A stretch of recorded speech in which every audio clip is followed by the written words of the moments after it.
field. She is gone. In a year that has been so improbable, the impossible has happened. This one by Mattingly. Oh, hang on to the roof. Goodbye, home run. Don Mattingly. Tucker waits one. Deep left field. Down the line. That ball is out of here. Out of here.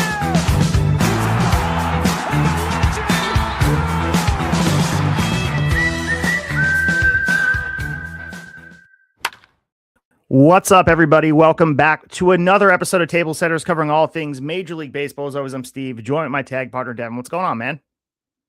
What's up, everybody? Welcome to the show. As Steve said here, thanks for joining us. Steve, I got to start by asking you this weird time. I feel like I've almost never felt it as much as I feel it this year, that in-between time, the holidays, Christmas, New Year's not quite here yet. I don't know. I just feel like I forget what day it is, what time it is. It's just a weird space. I'm off of work. So, like, what have you been doing? Have you been working at all, or are you killing the time in a different way? Yeah, I've been working. I've had Christmas Eve, a little bit off half day, and then I worked the rest of the days. I worked today. I have a pretty normal week as well. So, Okay. taking it easy, but it is a weird week, of course. Like, time doesn't exist. I was talking about this with some people just about where we are as far as timing space, because like you said before, we're like punting on the rest of the year. It's like taking a knee, getting ready for 2026. That is what it kind of feels like. I would love to be going to like the gym right now, but I always find myself staying away from the gym at this point of the year because it's just overflow. I know New Year's hasn't hit yet, and you think of the resolution as the time like half the country is making the same resolution to like get in better shape, and then they just overload the gyms. But I feel like it starts before that. I feel like people are going there now. I can say I've been eating like a disgusting pig these past few days. Just so many cookies, not as much alcohol as usual. I feel like I'm doing a little better in that phase. But I don't know. I eventually I'm gonna have to get back in the swing of things. Well, I mean, with the time, I mean, you can equate that to the calories. Maybe the calories don't exist in the same way in this time and space, because who knows? I mean, at this point, like you said, you're living on some of this borrowed clock right now that we're waiting for 2026.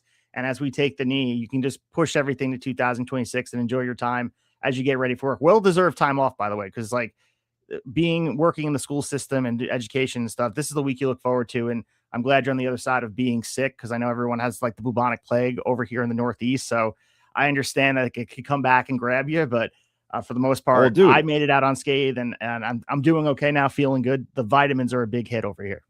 Well, I'll tell you, I felt good for about a week and a half, and the last few days it's grabbing me again. Like, it started off as sinus pain, and then like the sore throat. I'm like, I feel like I just did this, but I feel like it's a little rebound. Like, I don't feel awful, but I just feel just a little bit defeated, like just no energy. So hoping that this one's not as bad as the last one. But yeah, I know a lot of people out there. I saw a report, New York City like broke a record for flu cases, and it's like only going to get worse. I just get baseball season here, please. Can we get the spring here so we can move on to that type of weather? I don't know. I mean, baseball's keeping us warm a little bit here. It's been light on the stories, but we are here tonight to try to keep baseball talk alive, give you guys something to watch, something to listen to, and hopefully to chime into as well. We like the banter, so if you're here watching us live tonight, put some stuff in the chat. Challenge us a little bit if you disagree. Tell us how smart we are if you agree with us, and we'll have some fun tonight. For sure. And we are live, as Devin mentioned, on YouTube and also on X right now at Tablesetters Pod on IG and on X. If you posted the story and checked it out, you can follow us on social media. And if you can, with the new year coming up and holiday season, we said before on our last episode, 125, if you could leave a 5-star review for us, it helps the algorithm, helps people find us, helps people also that are also like-minded baseball fans finding content. And we want to keep this offseason rolling with conversation, only because we love baseball and the stories in regard to the free agency. It's moving a little bit slower, and that might be a story in its own right. But some of the conversation is a lot of the hypothetical realm we find ourselves in. And that's sometimes fun, but breaking down the X's and O's and the things that happen on the field, those things to me are more of the bread and butter. But right now we're just waiting for more of the big fish to go into the boat. We keep saying this, the Cody Bellingers of the world. We're not getting the Kyle Tucker signings, and I don't know if we're going to get them in one bulk, but I mean, I guess that transitions into our opening say, because a lot of conversation that we had on this show, Jim Allen was on here. We were discussing Imai and everything he was doing and what we were expecting from him. To get the news we got today that you put in your opening say, pretty shocking to me. Yeah, so the last 24 hours or so, we've been getting these reports, and it's not really reports. It's actually from the man himself, Tatsuya Imai, telling all of us he has no concrete offers on the table. Like, there's a difference between teams are interested. They've had Zoom conversations with him, but no concrete offers according to Tatsuya Imai himself. The posting date or the deadline for him to sign with the team is January 2nd, so just a few days away here. Another interesting thing he had to say in that interview was that he was grocery shopping in Los Angeles recently and could not believe how expensive groceries are. So if that's the case, he might be holding out for more money. But in all seriousness here, I thought this was fascinating because everything I've read about Tatsuya Imai, everything I've watched, talking to Jim Allen, like you said, about his opinion on Imai and all the coverage he does over there in Japan, like, I'm excited about this dude. I'd love for my Mets to get him. I haven't really heard anything about that. But I have a hard time believing there's actually been zero major league offers. But then I think about Munetaka Murakami, and he had to settle for 2 years, $34 million from the Chicago White Sox, a team that we did not think was going to be in the sweepstakes. Originally, he's projected for 8 years, $180 million. For Tatsuya Imai, I believe MLB Trade Rumors had him at 6 years, $150 million before the offseason began, or as the offseason began. So this is a curious case for me. This is a dude, 27-year-old right-hander, has gotten better every single year, 2022 to 2025, sub-3 ERA. This year, 1.92, throws 5 quality pitches.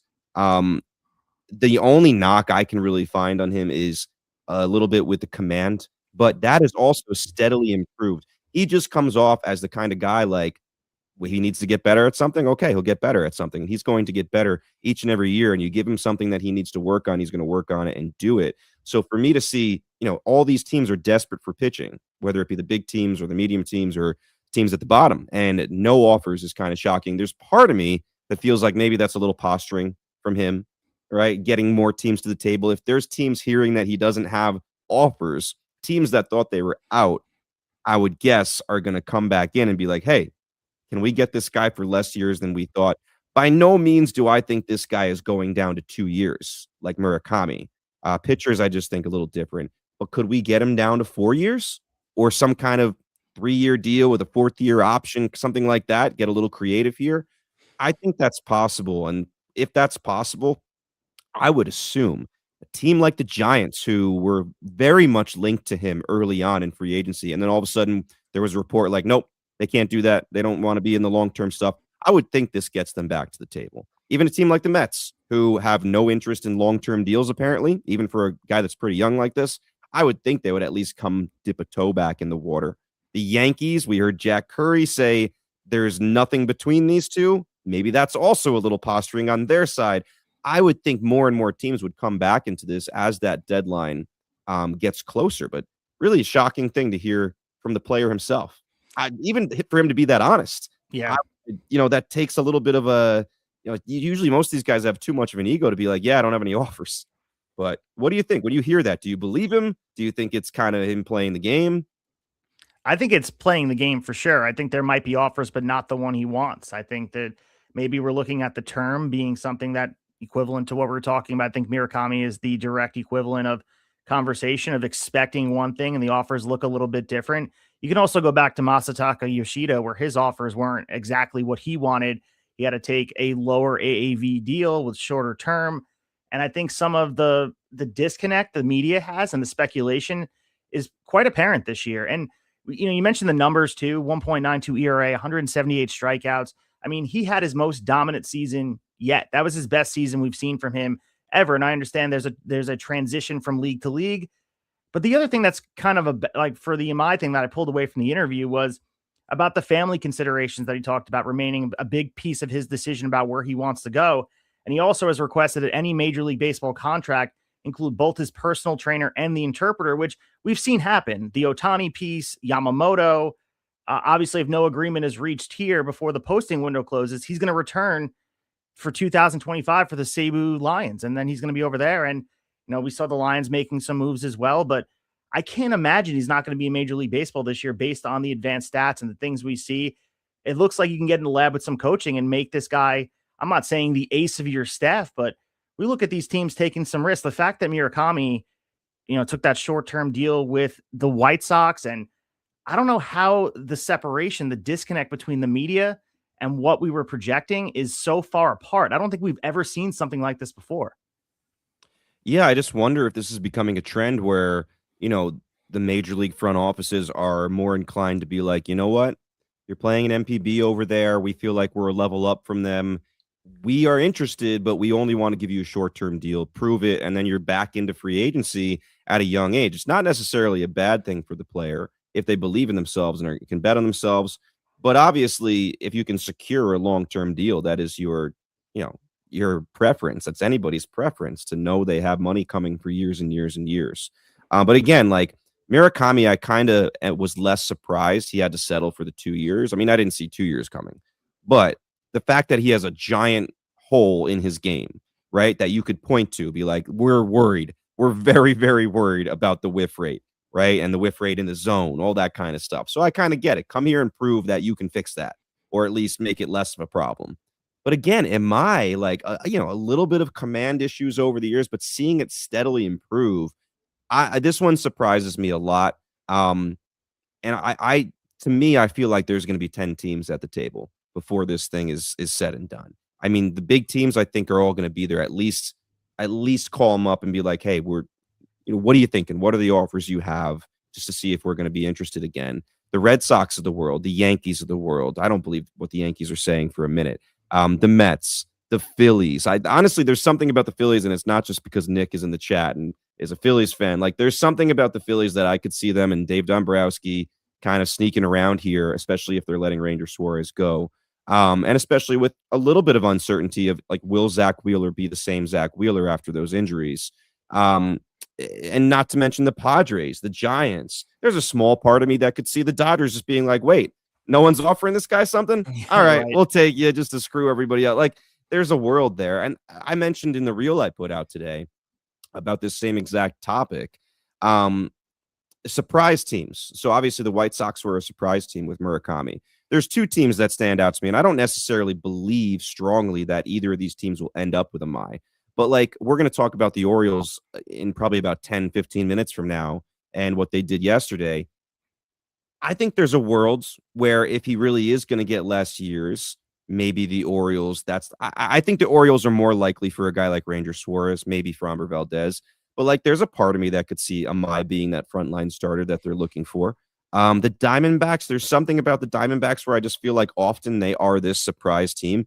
They've made it no secret this offseason that their number one focus is improving their pitching. They've even dangled Ketel Marte out there, right? So if they see this, a guy that, it does not have a qualifying offer attached to him like some of these other guys, so you don't have to give away the draft pick. He's young, right? Like, there's a lot to like about a guy like Imai that you can get for just cash. You don't have to trade pieces, or you could trade those pieces you're willing to move for something else. So, like, there's a small part of me that could see the Diamondbacks jump in and be like, all right, we'll take them. But I don't know. My gut does not have a team right now other than, like, a small part of me, like I just said, I could see the Phillies swooping in here. Do you have a gut feeling as to where he ends up? When I close my eyes, I picture him in the Chicago Cubs uniform. I didn't mention the Cubs. Yeah. I think the Cubs make the most sense for where they are, contending window and the low risk, and especially when the field clears out, like we talked about with Murakami's market starting to become clearer as time went on. Obviously, the Chicago White Sox weren't in the long-term deal business with him, but it makes sense for both sides, where we mentioned last week that he'll be a free agent at age 28, and the White Sox kind of have this opening window to build a nice little young core, and maybe he decides to return, or maybe he decides to go elsewhere, but at the very least, it helps both people. You sell tickets. It makes sense, especially as the market clears up. You mentioned Nick in the chat here. He talks about there being too much talent for everyone to be ignoring him. And I like how he used the word wow offer. He doesn't believe there is a wow offer yet. And that might be exactly what it is, where when Scott Boras is involved here, we know that the offer has to fit a certain mark. Most notably this offseason has been Cody Bellinger, but you have a lot of front offices that are trying to make fiscally responsible decisions and not trying to overpay. At the very least, you're going to have the back end of these long-term deals not aging well.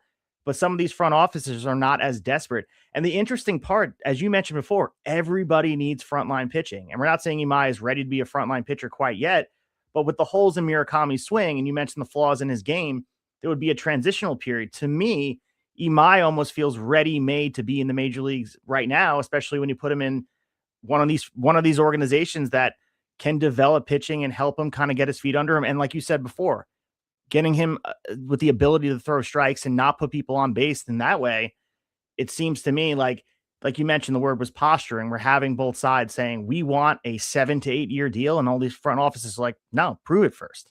Yeah. Yeah, and I could understand that. But I mean, there's also the appeal of an Imai. Like, he seems like a showman. I mean, Jim Allen even said as much. Like, he'll go out there sometimes and just, he said there was one time where we went out there for a full inning and just threw sliders only. Just has like, just to put on a show, be like, all right, here, hit it. Like, it's coming every time. And a little bit of a showman, and like that alpha attitude. I mean, straight up saying weeks ago that he wants to beat the Dodgers, not join them. I mean, everyone loved that. That's not a Dodger fan. Usually this is the kind of guy people are falling over themselves to kind of go figure out how to get him on their team. I wonder if there's a little more skepticism with some of these guys after Roki Sasaki, who we were excited about for a couple years before he came over. Such a young guy too. And he was brought over for pretty cheap because of the posting system and his age and all that stuff. But he struggled out of the gate at the major league level. And obviously at the end found his footing in the bullpen role, and it's still wait and see as far as can he become a viable starter in the major leagues. I think he will, but like maybe that guy was so hyped. I mean, even when Yamamoto signed a couple years ago, people were talking about Roki almost just as much. Like, Yamamoto's gonna be good, but just wait for Roki. And obviously Roki's had more struggles than Yamamoto did. I mean, Yamamoto struggled a little bit out of the gate too a couple years ago. But maybe there's a little more skepticism, like, whoa, if Roki couldn't adjust right away, I'm not sure about this Imai guy. I don't know. I'm just kind of spitballing there, but I think we're going to end up seeing this guy sign with one of those big clubs. And I mean, Cubs is a good one that they absolutely could use a guy like that there. Here's the thing, man. There's still frontline starters. We mentioned Fromber. We mentioned Ranger Suarez, Zach Gallen, who I'm pretty high on as a guy that's going to be a cheaper option. I think is going to be solid for somebody. Like, there's a lot of guys out there. Lucas Giolito even is like a nice name that somebody's going to grab that, experience. So we'll see. I think things are going to start moving after the new year here. But let's get to your opening say, because we have a lot more to talk about here. I think this one's an interesting one. Go ahead and introduce that one. For sure. Yeah. And I think, most people are having this conversation. It's not so much news, but just a report that came out that the Tigers are lukewarm on Alex Bregman. I posted a reel on our Instagram at Tablesetters Pod, but the word lukewarm doesn't feel inspiring if you're a Tigers fan of understanding the relationship. And clearly there is the connection everyone wants to make. AJ Hinch and Alex Bregman, their history in Houston, all of that. We go back to last year. They were spurned on that 6-year, roughly $170 million deal that he was originally offered. He goes to Boston. Maybe that includes the bad feelings, but maybe the Tigers like the internal options. There's reports that Colt Keith would be the guy playing third base. Maybe they don't want to take away the reps for him. And if you look at the way the Tigers roster is constructed right now, you can make the case that Colt Keith could get legitimate amount of bats and still have Alex Bregman on the roster. You can figure out a way, especially with the versatility of a lot of those players. It was interesting to me because it felt like the obvious fit. It was my prediction in the offseason talking about the Tigers. It felt like one of the layups we saw. I thought Josh Naylor to the Mariners was a layup, and Bregman to me to Detroit felt like a layup because the two sides need to meet. They need some more bop in their lineup. But it was an interesting report. And to me, like, again, things can change. And like we had the qualifying offer being rejected by Bregman with the Red Sox, and the Red Sox are still involved in conversations with Bregman where he could have another reunion there. So I would never say never about the Tigers and Bregman, but they're further apart than I thought. And I don't think they're the go away favorite. The word lukewarm again stands out as a strong word for me, that the front office is like, unless you're going to take a discount, we don't want you. Yeah, I mean, you're using, saying that you saw the word lukewarm. The report I saw said they're just not involved in his free agency at all. And I mean, I'm looking at the roster right now. So on the infielders, you got Jace Young, Colt Keith, as you mentioned, Zach McKinstry, Trey Sweeney, Spencer Torkelson, Gleyber Torres, Javi Baez listed as an outfielder nowadays. And Kevin McGonigal eventually is probably going to be in that mix, a guy that everybody is insanely high on. So they might just feel like, you know what, we want to keep these spots open. The other thing, if you're a Tigers fan and you want to be an optimist, you might be thinking, well, we're not interested in going and signing these guys for $30-40 million a year, because we do intend on trying to keep Tarek Skubal here. And we can't afford to be paying any more people. We brought Gleyber Torres back, right? We have some big deals already kind of on the ledger here. So, like, if you're looking for something positive, and again, I have no sources here to tell me that this is true, but like, you can read between the lines sometimes. The fact that last year they were very interested and then a year later they're not involved at all, that makes me feel like they have some intention to try to put their best foot forward on getting Tarek Skubal back. And I know all the reports we've heard earlier in the offseason is that they've made 0 competitive offers and that they're insanely far away from what Skubal's actually going to make. But like, how many times do we hear false reports out there, right? And things that end up being completely untrue. And I mean, Skubal's even been out there on his own and say, I don't know where people get these numbers from, right? Like that 10-year, $400 million thing was tossed around for Skubal for a long time. I don't know if that's legit. The guy's 29 years old. You're going to give him 10 years, $400 million as a pitcher? Pitches every 5th day. I mean, I know the guy's legitimately, the best in the league right now is, right next to Paul Skeens. But like, I don't think that number is real, to be completely honest. So I don't know. That's one thing that popped in my head. And I if I was a Tiger fan, I would very much hope that that's the case. Well, you mentioned last week about Tarek Skubal doing this goodwill tour around the Motor City, right. And the latest photo I saw, I believe it was at the Lions game. It was Tarek Skubal and Bob Seger sitting next to each other, which obviously Detroit musical icon and all the music he's had. But he's making goodwill with the city. And again, maybe there is interest on his part to stay there long term. And only he knows. Obviously, there is the other outside piece of, we mentioned Scott Boras. He's involved in all these negotiations, but there is also doing right by the Players Association and the players that come after him. And obviously, you go back and point to the most egregious Acuna deal, the long term, but Tarek Skubal is setting the precedent for pitchers in the future. So there is that pressure on his end, especially with the looming lockout in 27. So all of these things are kind of pieced out here where I think there's a big piece of this. But the other Bregman sort of news was, I mentioned the Red Sox still being in on him. And it's interesting because they're pursuing another infield bat. We talked about Wilson Contreras being acquired via trade. You look at their options at third base, think about all the different places they can go. There's a lot of flexibility. We talk about the excess. Romy Gonzalez, Marcelo Meyer, Nick Sogard are the guys. So I think they're looking for more impact. I don't know. I think Boston probably is actively searching. I'm not saying it's Bregman, but they are looking to increase the offense. And maybe it is going back to the age-old conversation, trading Jarren Duran.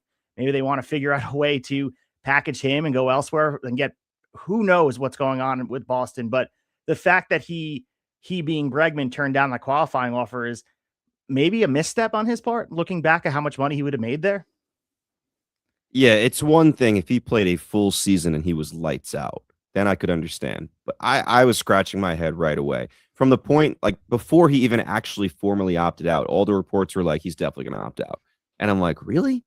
Like, not that many guys make $40 million a year. I know he wanted more longevity, but very confused by that. Lots of reports that, like, he actually wants to be a Diamondback, that he wants to live full-time in Arizona and kind of pull the same move that Corbin Burns did last year.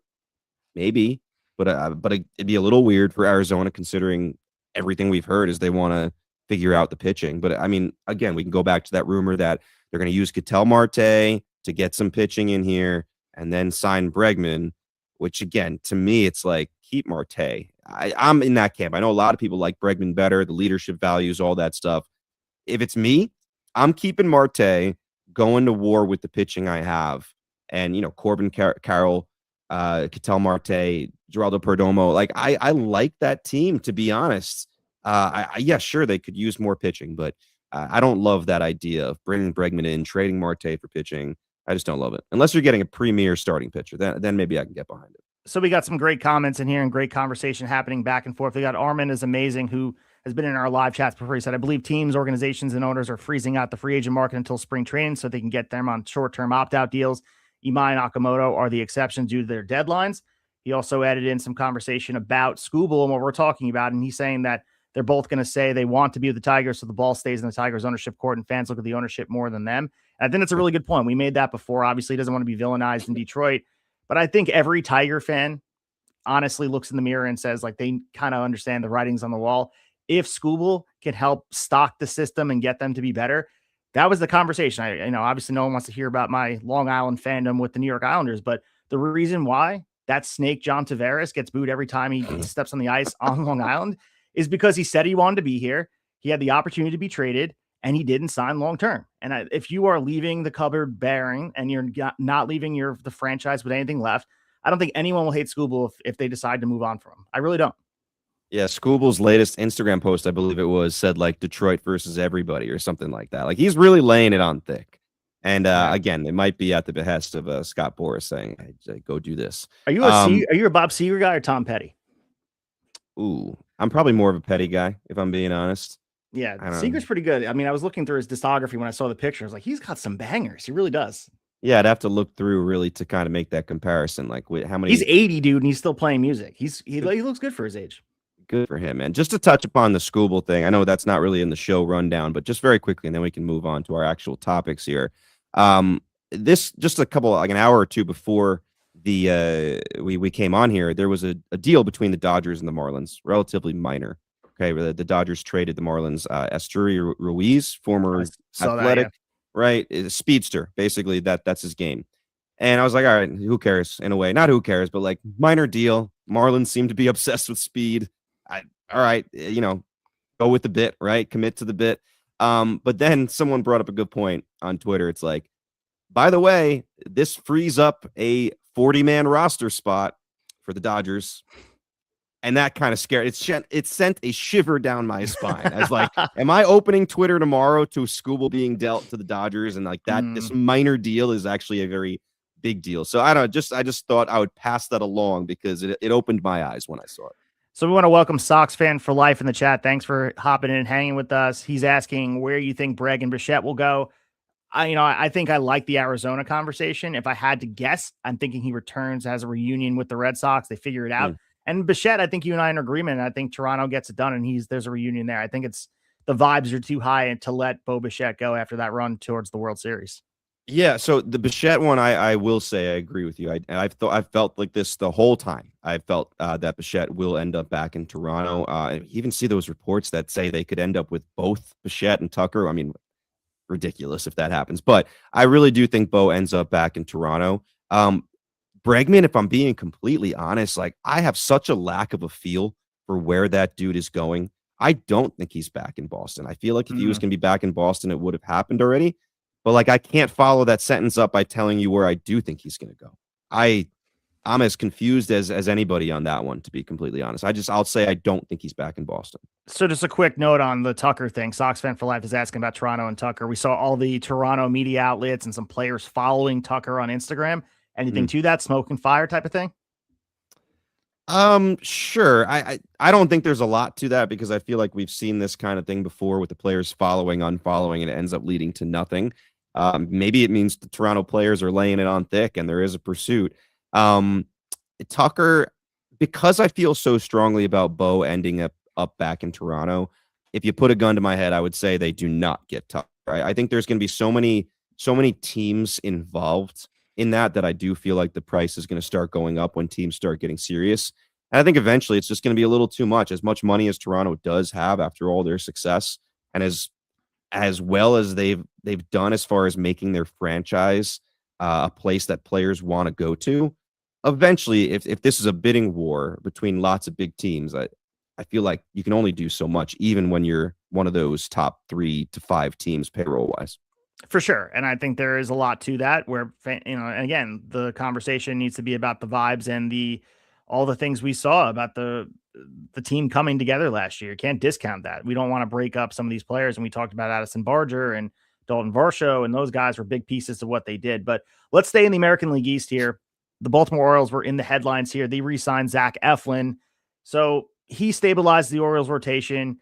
Obviously, injury issues were a big issue last year. The lumbar surgery he had in August.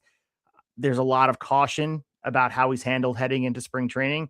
The Orioles, and I've been historically very high on Zach Eflin. I believe it was last year I predicted he would win the Cy Young with the Rays. Quite a prediction. Was it with the Rays or the Orioles? Because I believe he was with the Rays because it was only 2 years ago. This was then he got traded. Fantasy baseball type of conversation. I took him in fantasy.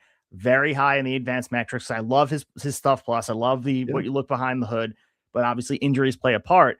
When he's healthy, we saw him post a 2.60 ERA, 9 outings down the stretch after arriving from Tampa in 2024. He helped them get to a 91 win season. And he was pretty competitive in the postseason in the AL wildcard series. And he also lived through the other side of that coin last year. We mentioned the injuries, but he made 14 starts. His ERA ballooned to 5.93.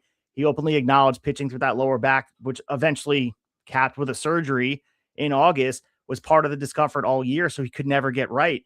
And I saw you post on Twitter some of the arm angle things, but that might have been compensation for the back injury. Because if you've ever hurt your back, and you and I, are approaching 40, so those things are part of the conversation. You move wrong, you sleep wrong, your back hurts. It starts moving around a little bit awkwardly. And if you're back to the point where you need lumbar surgery, something was wrong with Zach Eflin. So I would expect a bounce back year. Is it 2.60? Maybe the Orioles believe so, but he's certainly not the pitcher that's almost a 6 ERA. Yeah. So, I mean, the first thing I did when I saw the signing was like, all right, the first thing I do for a lot of players when they sign or get traded, let's go look at the Baseball Savant page, do a little research here. And as I scroll down, the arm angle thing just jumps out. 24 degrees, I believe, last year. The year before that, 27. Years before that, it was always above 30. So, like, progressively, this arm angle is getting lower. And it's one thing if you feel like they're doing it by design. This didn't seem like that. And then, obviously, you remember the back stuff. And it just ties together. Sure enough, he did an interview today, and I'll read you this tweet that someone did summarizing. This is Matt Wayrick on Twitter, or @by Matt Wayrick. He said, Orioles Zach Eflin said his previous back injury forced him to change his mechanics, resulting in a much lower arm angle than before. So there we go. The change affected the way his pitches moved and made them less deceptive. His sinker in particular lost more than 3 inches of vertical break last year compared to 2023. Now, having undergone surgery, Eflin will be a strong bounce-back candidate once he's completed his rehab and should easily outperform the 4th to 5th starter role Baltimore has him penciled in for. And he says, I feel better than I ever have in my life. So that's a big deal to hear, the fact that he is saying that, from Eflin's mouth himself. And I think this is still a depth move for Baltimore. I think they like the pitcher. They know he was going through some stuff. Injury-wise, and they believe in the guy. He's not going to be available, from what I hear, right away. I don't know when he comes back, but I think it's a depth piece. And everyone I'm seeing, all the Orioles fans and people who cover them, the fans are like, this can't be it. Like, we like Eflin, but this can't be it. The analysts are like, we are pretty sure they're still going to be at least involved in some of these other frontline starters, and they're not completely done yet. So, again, Fromber and Ranger Suarez seem to be the guys connected to Baltimore the most.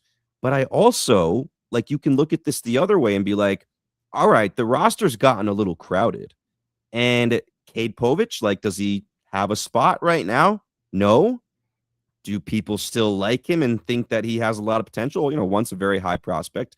It hasn't been shown yet, but we're going to talk about Tyler Soderstrom right after this. There's another example of a dude who super high prospect, and it took him a couple years to actually show that. So, Cade Povich hasn't showed it. He's shown flashes. I look at the Brewers connection. Just a couple years ago, the Brewers and the Orioles made that deal that brought Corbin Burnes to Baltimore. Baltimore sent 2 of their pretty decent prospects, Joey Ortiz and DL Hall, at the time over to Milwaukee. Wasn't a crazy package to put together to get a guy like Burnes. Obviously didn't know if Burnes would be here for more than 1 year, and he wasn't. But I think they would do that deal again 100 times out of 100. Now, a lot of people had said the price for Peralta is going to be super, super high. Freddie Peralta, that is. Because he's making such little money this year, it's going to actually make him more expensive trade-wise because it's such a value play. But I wonder, guys like Kobe Mayo, right? Guys like Cade Povich, even Ryan Mountcastle, who's not a prospect, but might not have a spot. I wonder if Baltimore, instead of going the free agent route, actually uses some more of their personnel to go get a Freddie Peralta and say, done. We're done. This is it. That's rotation is set. Lineup is set. Let's go. If you look at the rotation right now, obviously we talked last week about Shane Baz being acquired, Eflin now back in the fold. You mentioned the injury hampering when he can start. Then you look at Kyle Bradish, Trevor Rogers. That pushes Tyler Wells probably towards a bullpen role. We talk about the bullpen being fortified with Ryan Helsley, Andrew Kittredge. So they added some bench depth with Leody Taveras and Mike Elias. I he has made it clear to the fans of Baltimore, to baseball at large, that he is talking to Framber Valdez, and the links to Ranger Suarez are real.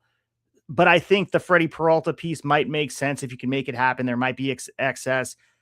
They have to get one more arm. They do. And I think looking at what they did here, you can hope Shane Baz is the pitcher that we all hope he can be, still a young guy.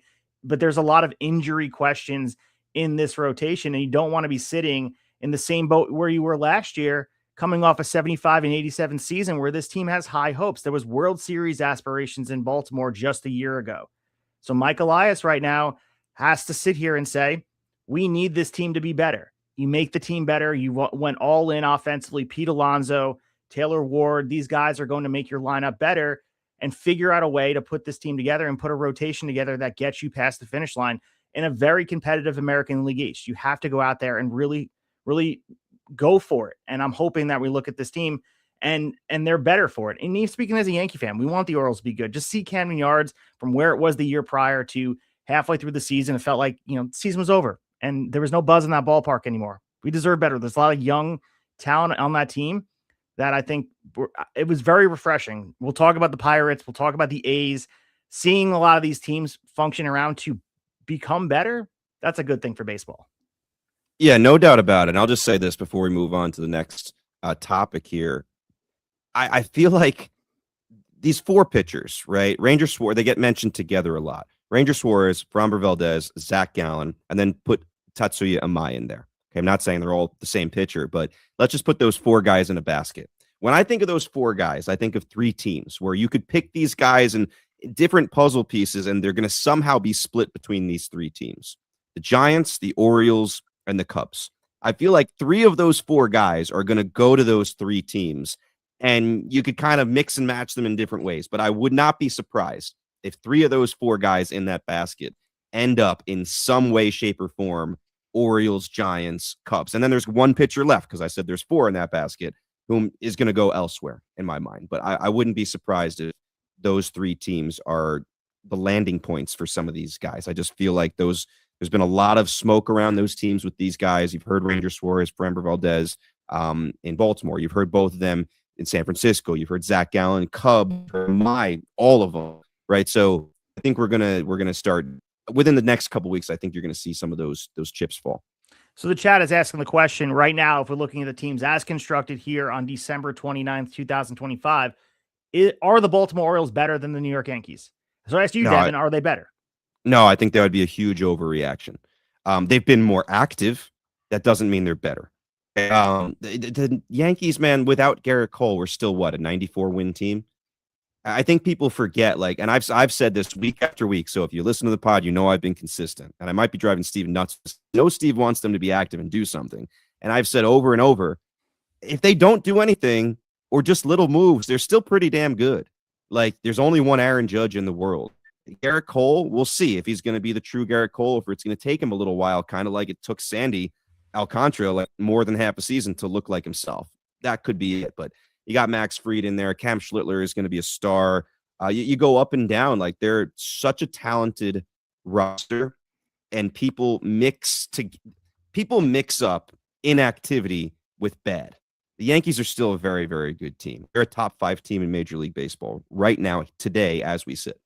Are you concerned about the bullpen? I mean, Bednar, top of the line, but not that Devin Williams was this big asset last year and Luke Weaver fell off. So losing those two guys, you're expecting a lot from the acquisitions you made at the deadline last year. And then Bednar has to be the same pitcher he was that you acquired, where he was a top 5 bullpen arm last year. And I don't know if we're going to get that again. I'm not sure.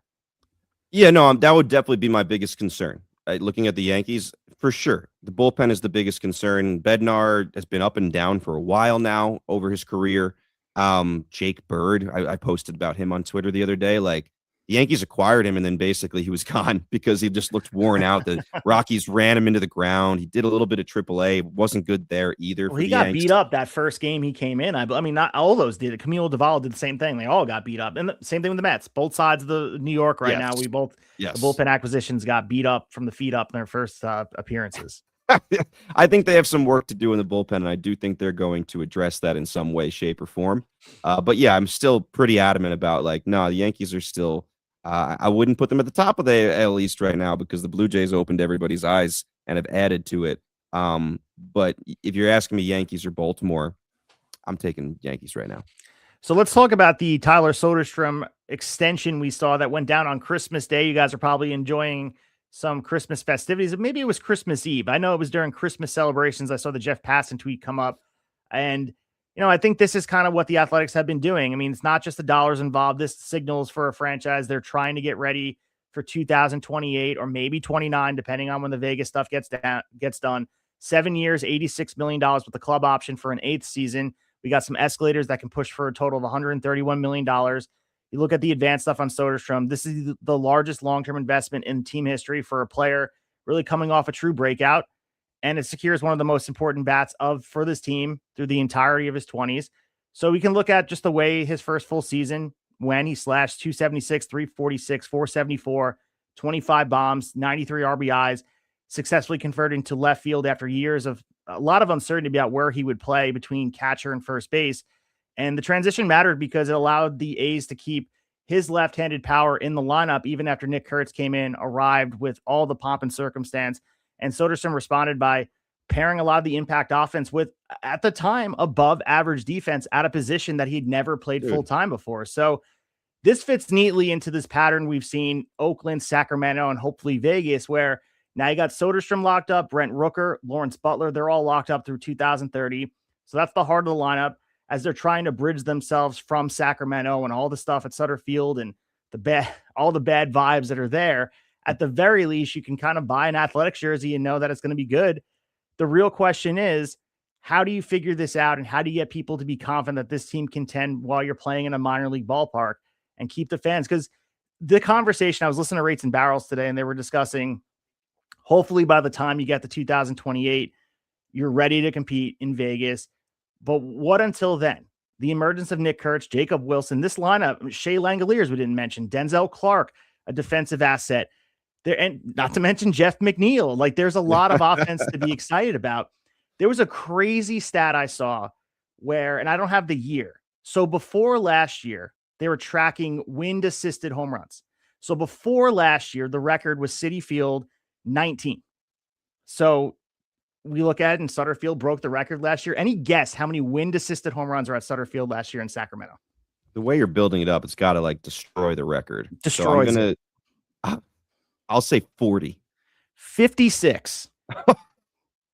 Oh, yeah, that beat it by a lot. So obviously minor league park, all that concern, but right. Obviously you're going to have to figure out a way to get pitching here. This lineup, to me, you look at the WRC plus these players, they're creating runs at a high rate. It's exciting. And we talked about this when they were in Oakland. A lot of these players are excited about, we look at their team last year, they're searching for pitching consistency. They tried to overpay for Luis Severino. That was a disaster. It's going to be a rough time, even though they're going to score runs, they're going to be fun until we get to Vegas. I think there was a stat earlier, and it was one of the Just Baseball guys, so I'll credit them, where was it? Oh God, I don't want to get this one wrong, but I believe it was they're the only team to be able to win 75 games while going on a 20-game stretch at one point where they only won once, or something along those lines. Like they made it sound like they were the best bad team ever in a way. And they were, like, at times you watch them offensively and they're great. Another thing I'll credit to Just Baseball as well. One of their guys, I think it was actually our guy, Jack McMullen, who came on our show back, I believe, in June, the Marlins radio announcer, also one of the Just Baseball guys too, that he said the A's are now a 2K team. And what he means by that is they're a team you would choose to play with in a video game. We've all had those Madden experiences where you pick a team that might not necessarily be good in real life. It's Mike Vick in 04, man. Matt in 04, right. Mike Vick. You have all the speedsters, right? Like, oh my God, Mike Vick and Deshaun Jackson and like all this stuff. And you pick them. The A's are like the baseball version of that right now. Like, I would not put my stock in them to go to the playoffs. But if I turn on a video game and I get to mash with some of these guys, hell yeah. I'm picking the A's, and yeah, we'll figure. The pitching's going to suck, but we'll figure it out. And that's the problem. In real life, like, do they have 13 guys that can be effective pitchers?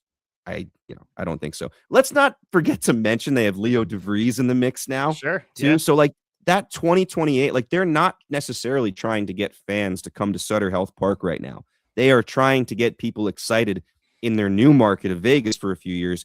And if not that, because I know that's might be a tough market for baseball, to be completely honest, to get the visitors in Vegas to want to go spend a little bit of their vacation time watching these guys. And like, would I want to go watch that while I was in Vegas? Yeah. Would I be in Vegas right now and say I'm going to spend some of my time in Vegas to go watch the Raiders? No. But the A's, yeah, I'd watch that. And it's not just because I'm a hardcore baseball fan. It's like it's a fun product to watch. So I will say this. They have actually proven that they were not bullshitting us a couple years ago when they said that they were going to start ramping up for Vegas. They've done it. Soderstrom, Rooker, Lawrence Butler, and rumors that I'm reading suggest that the A's want to continue locking up pre-arbitration guys, maybe even in the next coming weeks. Now, it might be easier said than done, like Jacob Wilson, second in Rookie of the Year. Nick Kurtz, first in Rookie of the Year. Like those guys might take more of a wait and see approach, especially a Kurtz. But you never know. They're going to try. And to go back to Soderstrom and just away from the A's as a whole, you mentioned some of this. The path he took here to get here is admirable. Fun story. Big, like I mentioned a little earlier when we were talking about the Orioles, big time top 100 prospect, faded, looked like maybe this guy was a little overrated, has climbed all the way back up to prove himself. And it goes back to that whole thing of development is not always linear. Like not everybody is Juan Soto who can like go from like rookie ball up to A to double A for a cup of coffee, completely skip triple A and never see one at bat in triple A and then go kill it in the big leagues. Like that's not how it goes for everybody. Soderstrom, you mentioned it, a catcher first, then first baseman, a little bit of both, is DH'd, moved to left field when Kurtz got here, and then back to first base for a little while when Kurtz was on the IL. But the thing you mentioned and that I was looking at before that to me is the most impressive, even with all the great offensive numbers, he's been a good outfielder, a very good outfielder. And I don't think anyone would have guessed that. 11 outfield assists last year, which is, using that catcher arm, I guess. That was tied for third in Major League Baseball. 10 defensive runs saved. And this is the most impressive to me. +5 outs above average. And outs above average, OAA, is what shows you range. That is range. For him to have +5, I mean, his OAA at first base was -5. So, like, this move has been a positive for him and the entire team. So it's a really cool story.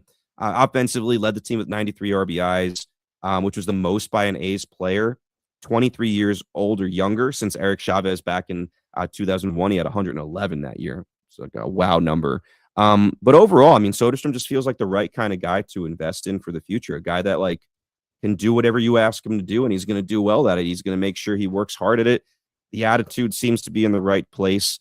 I was looking at his splits too. Another thing that made me kind of fall in love with this guy as a player, like they're so equal all over the place, no matter what splits you're using.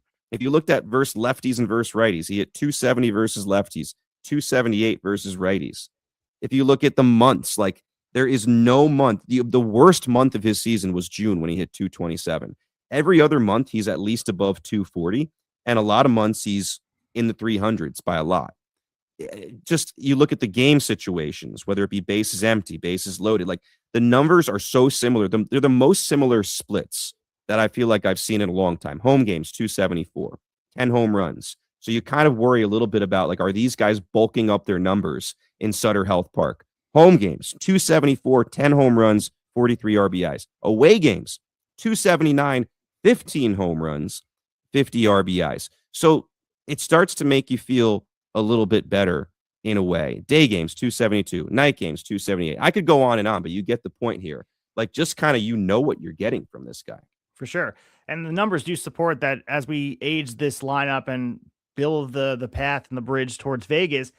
You look at the A's last year, they were just one of two teams with 5 regulars in the lineup putting an OPS up at least 20% better than league average. So offense is not the problem here. It does help playing in the park. But as you mentioned, some of the splits for players like Nick Kurtz and players like Soderstrom, they're able to do it away and home. It's not like they were just like, this is the Coors Field effect. It does help for sure, but these players are the real deal. And I think it's something that, as you mentioned, for Fisher and the Athletics and all the bad press they get, at the very least, the one thing they were honest about was they were going to spend some money and invest in this team. And for these other teams that are looking at it, and maybe the Orioles are the best example of it, you got to start locking up your players too. And I understand that Gunnar Henderson and Jackson Holliday maybe want more money, but for Soderstrom, as you mentioned, that the path wasn't linear to get to the big leagues in the spot, he's taking the guaranteed cash. He wants the money. And I think there's something about that where these guys like hitting there, but can they get those pillow deals for some of these pitchers to come here and perform for them? It's going to take time. In Vegas, it will be a whole different ball game, but man, 3 years is a long time. And 3 years isn't even guaranteed. It might be 4. So like that. And the other thing is, like, you have to be able to get this competitive window ready. They have to be ready to win a World Series year one in Vegas. Because you talk about the Raiders and how disconnected they are from the culture in Vegas. The direct comparison is the Golden Knights in Vegas in hockey. They won so quickly. They went to the Stanley Cup final their first year. They won a cup shortly after that. And the city is bonded with that team. That's exactly what you want with the Athletics. Yeah, no doubt. They have kind of a blueprint by looking at what the Golden Knights were able to do. A slightly different situation as an expansion team. And there's like a part of me that feels like hockey almost like is the one sport expansion team up pretty times. I'm not a giant hockey fan, so you can tell me I'm completely off base for that. But I feel like there's at least a little bit of that compared to other sports. Yes, no, or maybe? You broke up a little bit, but I think the biggest thing I was thinking about was the Raiders they have an asserted history, but they don't have that Vegas flair where they're going to be goofy. Because you remember, like, the Cirque du Soleil bullshit that the Vegas Knights were doing from the jump, that was something that they originally brought to the table that a lot of people didn't. You couldn't get away with that with the historic franchise that is the Oakland Raiders, bringing them over to Vegas. I think there's a lot of people that are stuck with that. To have the freedom of being an expansion team, I guess, is what you were saying, right? Yeah, in a way. But before we get too far away here, I just want to. This is more of a footnote to be honest, but before we move on, trade that's another thing that kind of got buried after the Soderstrom signing or extension. So Jeff McNeil traded over to the A's for a rookie ball pitcher who might turn out to be great. Who knows? But I liked this deal from the A's perspective, and from the Mets perspective, I thought we knew it was coming. I think, especially with everything else they've done, like McNeil's not going to be the one guy you keep from that old core. That's for sure. Multiple time All-Star, former batting champion, but just hasn't looked like the same guy in a long time. I mean, if you look at some of the stats from last year, it doesn't look that bad on paper. The great thing about McNeil is he can play multiple positions. So I think that's nice for a young team like the A's. A lot of people have nice veteran presence. Let's wait and see on that. Like, I don't know. Like, let's see if McNeil buys into playing for the A's, because, like, we saw what happened with Luis Severino. I mean, I'm shocked he's still there. Like, he didn't look like veteran leadership, to be honest, when he was out there, like, complaining about how terrible the mound was and openly complaining about how bad it is to play in Sacramento. I believe McNeil was quoted as, I'm psyched because, like, there's lots of great golf courses. Like, I don't know. That might be where his head is, and that's not exactly what you want for a winning product on the field, but could be a nice deal for them, could be a nothing, and we could be thinking of someone else. I don't know if he's the starting second baseman. I mean, Zach Geloff is still there, right? Who a couple years ago really burst onto the scene and then kind of has disappeared over the last couple of years, but no, used as more of a stormy night for them. Yeah, and I'd look at this is more of a Mets story to me because of what they're doing and the facelift the organization is getting, good, better, and different. This team's going to look completely different. Edwin Diaz gone, Pete Alonso gone, Brandon Nimmo gone, add Jeff McNeil. So this team is completely different. David Stern's putting his fingerprints all over it. So a lot of uneasy feelings in Queens right now. And, you know, I think right now we're looking at the departure of McNeil and Nimmo and all these guys as the young guys can be able to come up. Carson Benj might get some time. Maybe Cody Bellinger could be signed here. At the very least, we know David Stearns wants this team to be made in his image. So McNeil wasn't part of that picture. And we know some of the uncertainty with the conflict in the clubhouse, as you mentioned before, whether it was the fight with Lindor with the squirrel thing and all that stuff. End of the day, it's an end of an era in New York. And I understand Met fans are uneasy, similar to Yankee fans, where it feels like there's an unfinished product right here. But David Stearns, everyone hired the guy, the boy genius, if you will. People have to trust that he's going to make the right decisions. And listen, his ass is on the line now because this is his team. No excuses anymore. Yeah, no doubt about it. I'll just be like, what the leeway he's getting as far as how many years, because, you know, New York is a win now town. And it's not like the Mets have not even been close. I mean, 2 years ago, NLCS honestly played pretty well against the Dodgers, who went on to win the World Series last year. It's not like, listen, it was terrible to miss the playoffs if you're the Mets with all that money being spent, but you missed it by a game. So, like, there's an reaction. But as a Met fan myself and all the other Met fans, I think we are at the point in our grieving process where it's like, you kind of throw your hands up in the air and like, all right, let's see what happens, because these guys aren't coming back. You'd like a little noise. Silence is scary sometimes, and it's been a lot of silence. I don't. It's the rest of it seems so many roster spots to fill so far. Just reminds me, I think there were years ago, the Mets used to, maybe they still do, but I feel like it used to be a much bigger deal. Each year they'd have a tagline, like to kind of promote the upcoming season. And I believe there was one year a long time ago where it was something along the lines of, come bring your kids to see our kids. And that's kind of what I feel like now, is like they're kids. At least that's how it seems right now. And we'll see what happens. But McNeil getting traded away, I don't think is a huge story unless you lump it in with everything else that's happened. Like, hey, these 4 dudes are gone, and now the longest tenured Met is David Peterson. Like, yeah, I get it. Like, you know. Yeah, for sure. And let's move on to the Reds here, where there's been a lot of conversation about Luis Robert being traded, and they've been circling their name there. And they went away from getting Luis Robert, and they added JJ Bleday and Dane Myers. And Devin posted something on our Twitter at Tablesetters Pod, where you can kind of see the direction they have, because I felt like this was a signal of where the Reds are actually figuring out where they are. Bleday arrives via free agency, of course, Myers via trade with Miami. And both these guys are outfielders likely to factor into the 2026 picture. And the more telling part of the move is what was happening to make room for them. So with the 40-man roster already full, Cincinnati designated Keegan Thompson and Lyon Richardson for assignment, 2 arms who were not projected as centerpiecers, but they were supposed to be the depth in the bullpen. And look at that group. They're already thinned out because the Reds managed to retain Emilio Pagan, Nick Martinez, Brent Sutter, and Scott Barlow are gone via free agency.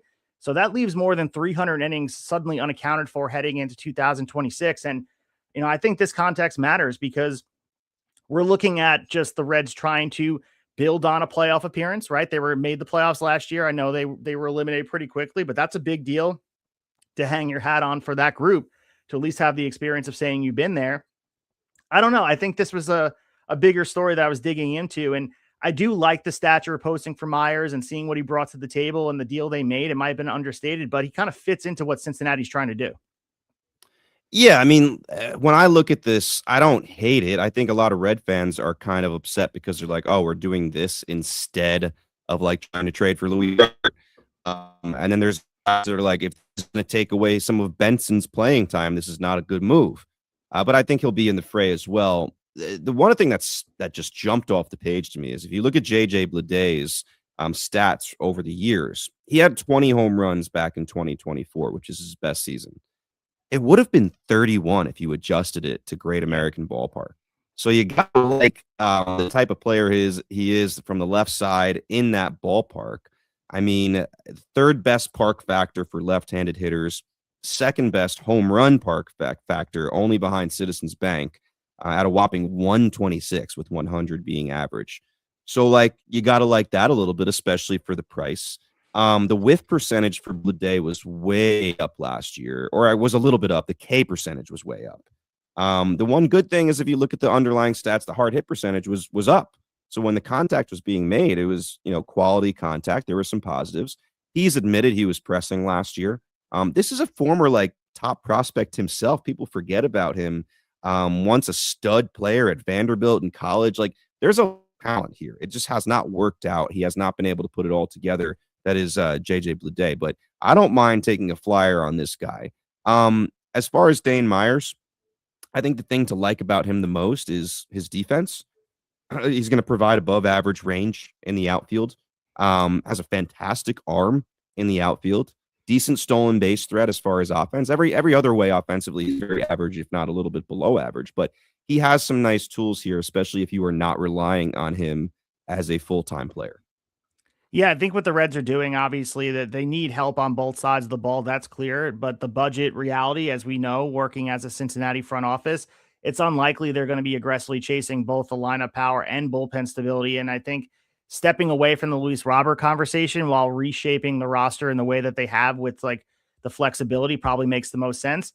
And maybe it's not the direction the fans are looking for, but Cincinnati, as we talk about the other teams out here, they may not be done adding. So obviously the moves right now suggest they're going to be adding with the bullpen, and they're going to figure out a way to figure out how to make this depth piece figure all these things. But I don't know. I think looking at what Nick Krall has been saying about what the Reds need to do, identifying bullpen upgrades as a priority, there's smoke where, there's fire where there's smoke type of thing, where they're sacrificing pitching depth in order to add the two outfielders, suggests that the front office may be preparing to reallocate some sort resources to expand for the bullpen. So, I think the multi-year deals north of $20 million per season probably is scary for a front office like Cincinnati.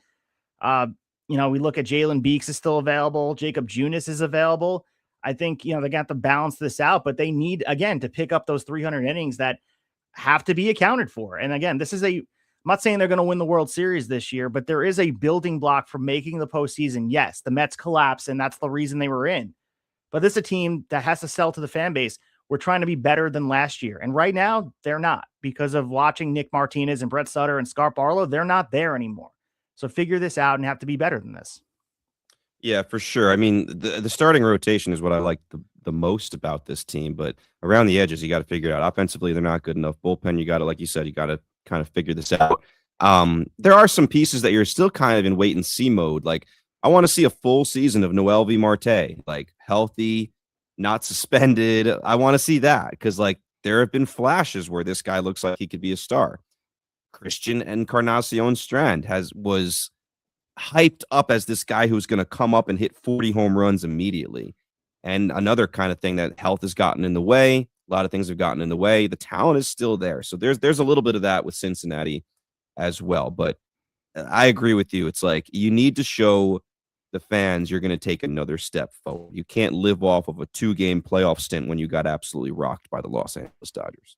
So staying with the bullpen here, we got Pete Fairbanks staying in Florida, but this way he's staying with the Miami Marlins on their end. And I think this is the exact moment where, you can make the conversation where Miami has needed to spend some money. There's a lot of conversation about these small market teams. I think Miami is the biggest offender of some of these cheaper owners not putting money onto the field, and getting Pete Fairbanks here is ideal. But again, you look at this, it's a 1-year deal worth $13 million plus bonuses and incentives.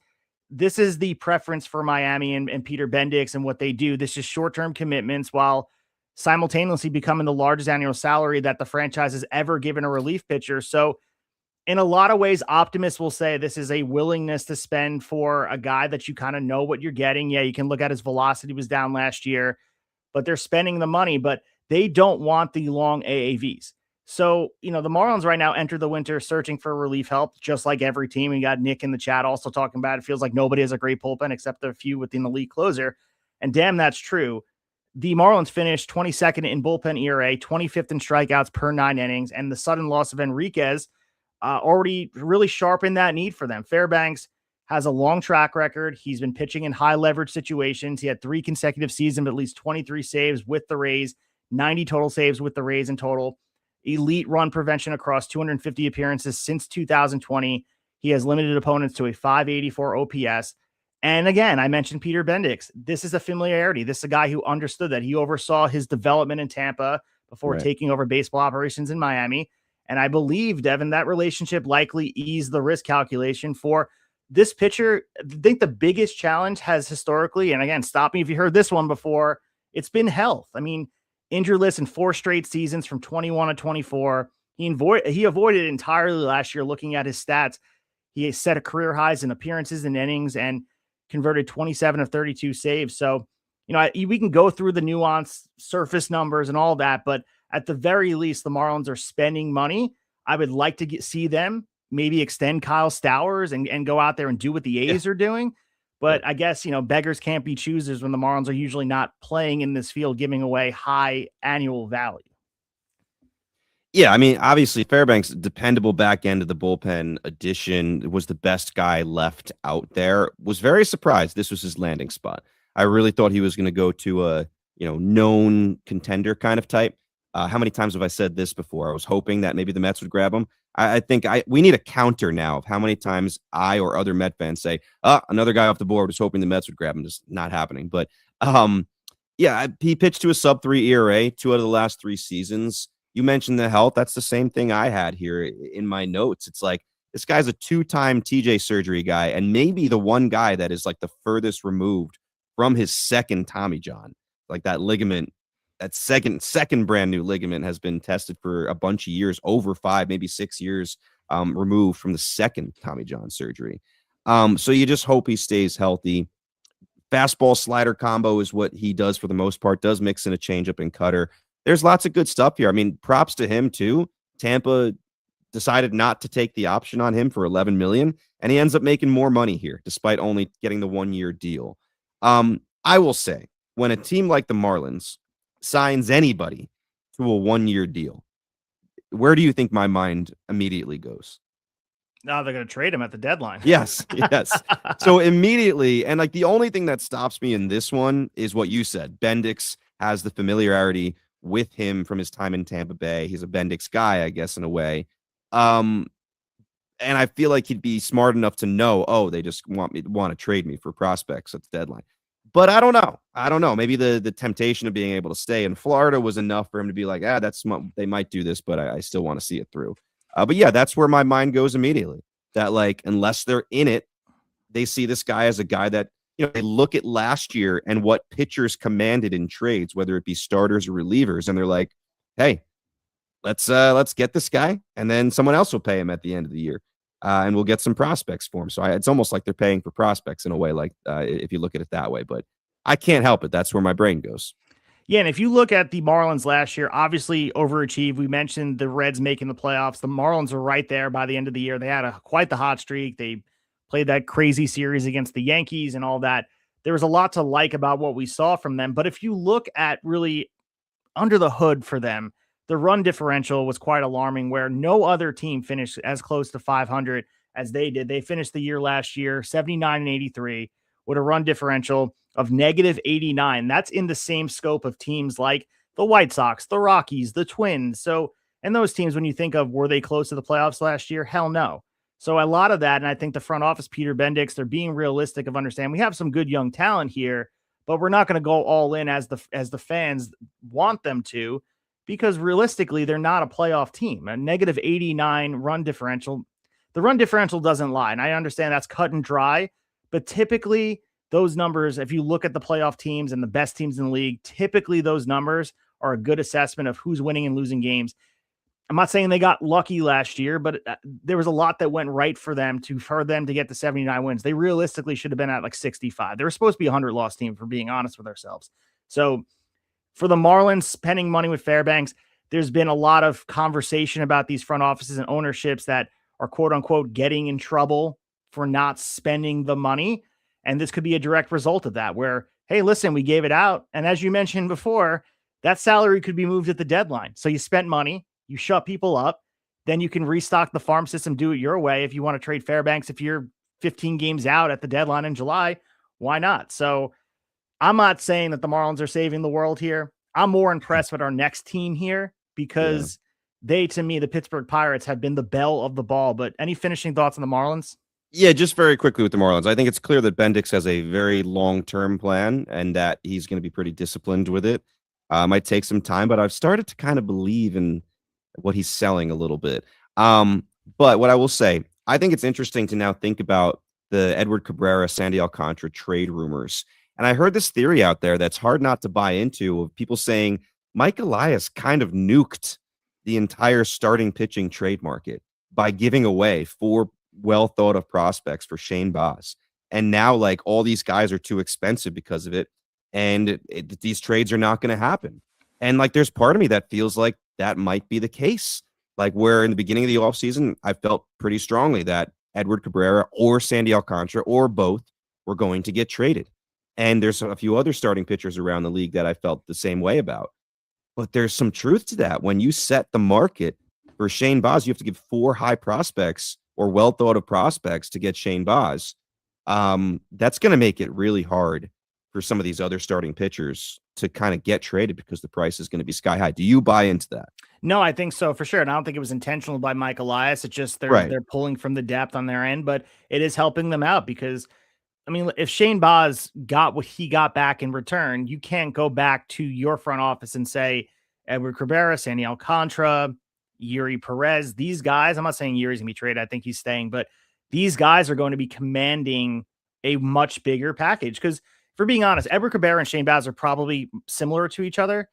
But Sandy Alcantara is a former Cy Young winner. Yes, he's had injury issues, but again, Shane Baz commandeered 4 top prospects. Well, that means you need to get 4. And I don't think any other organization is willing to, like you said, nuke what they have in the cupboard and give it all away for a pitcher that was injured.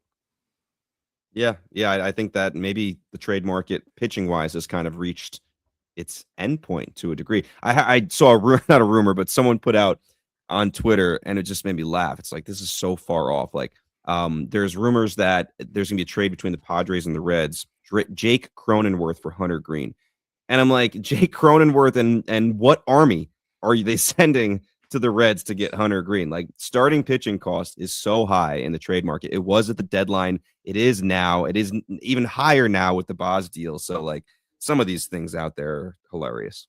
Yeah, that's similar to, I mean, we're here in New York, so WFAN is always out there. There's people that call in and they make the WFAN trade, as it's known as, the most unrealistic deal that gets done that favors the Yankees or the Mets, but every other team doesn't get it done. But Armand is amazing in chat. He said, bold prediction, Bendix will trade Ryan Weathers over Sandy and Edward Cabrera now. And it's possible. I don't think anything's off the board for the Marlins because similar to what Bendix is doing for Miami, with David Stearns in New York, they're trying to put their fingerprints all over this team, and they're trying to make, and Bendix at least is trying to make them very similar to how he operated with the Rays and getting the maximum out of each player and becoming known for that. But that takes time. The Rays built that over the course of really 2 decades. It took a long time for the Rays to be where they're at, where they're known for, 1, you don't want to trade with them. 2, they're able to develop talent. And 3, they're able to hang and and maximize everything that they get from their players and potentially break out a division title every once in a while when they have no business doing so.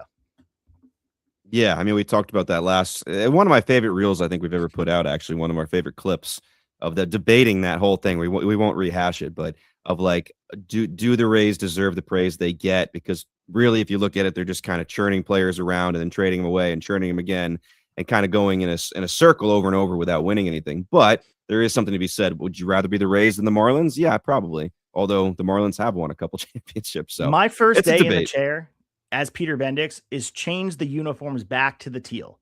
What are we doing with the uniforms right now with the Marlins? I don't mind the color scheme, but the font, the logo, the whole thing, it's right there in front of you. And they wear those jerseys as a throwback night. It's right there for you. And you have lineage with 2 World Series titles, and you're not rocking the Jeff Conine Marlins uniforms. It is absolutely baffling to me. It's a damn shame. By the way, if they do trade one of these guys away, Robbie Snelling is going to come up from AAA and absolutely blow your doors off. One of my fantasy baseball prospects in my NA spot, hyped about him. So I just want to put that out there. Fantasy baseball season, I feel like is creeping towards us, man. So I'm starting to think a lot about it. Oh yeah. And one of the guys I'm talking about is Connor Griffin and his proud owner, Pittsburgh Pirates. And they are the belle of the ball. They're wearing their fancy dress. The shoes look nice. They look better than ever right now. Everyone's talking about Ben Cherington, Bob Nutting right now. The Pirates are in good grace with everybody. And this is due to the fact that Ryan O'Hearn, where this feels like more than just a single edition. And honestly, it's more of a statement about how seriously they've taken the need to overhaul an offense that we talked about it last week, finished last in baseball in runs, home runs, and OPS. So a 2-year, $29 million deal makes O'Hearn the largest free agent position player contract in Pirates history. It also marks the first multi-year free agent signing by Pittsburgh since Ivan Nova back in 2016, which again underscores how different this winter has been compared to the club's recent past. And there were conversations, and you and I were skeptical of how serious they were. Kyle Schwarber, like, hang the banner. They offered something to Schwarber, but there's been a lot of insiders talking about the Pirates were offering money in earnest. Like, these dollars from Pittsburgh are real. Maybe when the Marlins are kicking the tires, it's not real. They're just offering something to appease people around them. The Pirates feels like there's reality to this, and they're putting their money where their mouth is. And O'Hearn right now, I mean, this is a left-handed bat, 281, 366, 437 slash line. 17 home runs, 63 RBIs. He performed best in Baltimore. He got traded at the deadline to San Diego. Pretty balanced approach by posting a higher OPS against left-handed pitching than right-handers. A lot of the plate discipline metrics are better than average, and also the better than average whiff. He's better than average in chase and also strikeout rates. Also pair that with a 10.7% walk rate. He has an elite sweet spot contact. He also talks about, you can kind of follow the process and know what you're getting. This is a veteran player with some leadership, bringing it to the clubhouse. A lot to like here. And then you can also compare it with his swing and how it profiles at PNC Park, and his ability to split time between first and the corner outfield adds flexibility. So I like this a lot. I'm sure you do as well. And this is one piece of the Pirates offseason that they might be the winners of the offseason, as well as public relations wise too, because right now, I mentioned Bell of the Ball. That's what they are right now. How quickly things can change, man. Yeah, I mean, the Pirates now have added 2 what I would call lunch pail type of guys, like bring your hard hat to work, right, and go to work. Those type of guys, blue collar, right? Brandon Lau, Ryan O'Hearn. I think the city of Pittsburgh is going to love these 2 guys pretty easily. You kind of mentioned it. O'Hearn's calling card, like, yes, he's got some pop, but his calling card is his ability to get on base. The 366 OBP that you mentioned was good for 14th in all of Major League Baseball from qualified hitters last year. So the dude's going to get on base. A 127 WRC plus. Interestingly enough, the Pirates only had 2 guys that landed above 100 in WRC plus last year. And it was Spencer Horwitz and Joey Bart, who actually were not qualified hitters if you look at Fangraphs as far as how many at-bats they had. So they had 0 qualified hitters above that 100 WRC plus average threshold.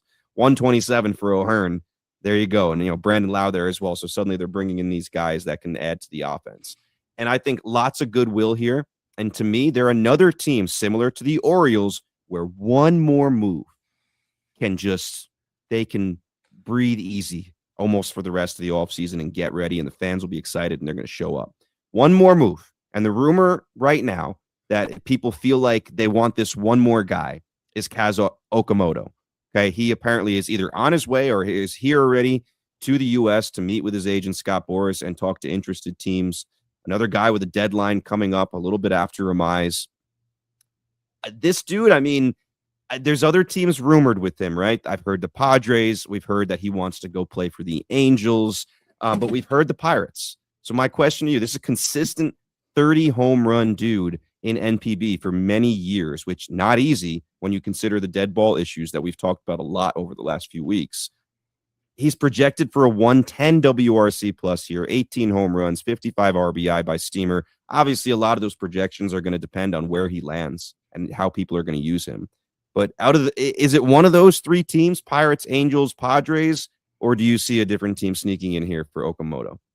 Well, the deal that the Pirates allegedly have on the table is 4 years, $64 million, which, could rise to $70 million with incentives. And that, again, was one of the strongest offers. Feels like it's a better offer than the Angels, than the aforementioned Padres. I feel like a lot of the momentum is moving towards the Pirates. And we mentioned the Murakami deal. That's very similar to this, where, 4 years isn't 2 years. So it's like, taking a little bit more risk as far as the length of the deal. But this makes more sense for, again, kind of finding the player. And if he peaks to the player that we saw, as you mentioned, last year, 327 batting average last season in Japan, long track record. He averaged 33 home runs annually from 2018 to 2024. This is a player that, again, if he's somehow in the middle of that, where let's just say you get a 299 batting average instead of 327, account that for the inflation it would be towards getting towards the Major League Baseball. And let's just say you get 28 home runs.